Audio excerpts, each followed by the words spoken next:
حکمش معینه. همین شیطان حمایت کن چیه یه دیگه اون شاخ دوم ندارم. یه آدم شیطان کیه؟ عزازیل کیه رانداشته؟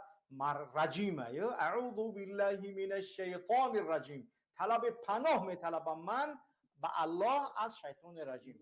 اعوذ بالله، طلب پناه میطلبم من به اعوذ بالله من الشیطان الرجیم، از شیطان رانده شده. من با شیطان باید معامله کنم. رحمان فی خبیثه قدرت برم. او فرق نداره برای من کیه.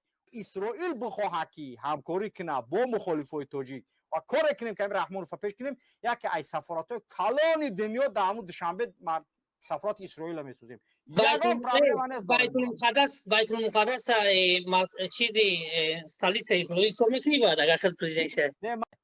سوال در جواب ندادی. سوال در جواب ندادی. میگم اگر پرزیدنت شه بیت المقدس پایتخت اسرائیل حساب میکنی؟ اگر یهودیا کمک کنن که رحمان بروه، اگر یهودیا کمک کنن که بروه، کاری که کرده میتونم خپ میکنم. اعترافشم که نکنم خپ میکنم. فهمیدی؟ خپ کردن ایمانم یعنی که من کار ندارم با یگان چیزی شما. برای شیطان شدن گناه کوچکی است.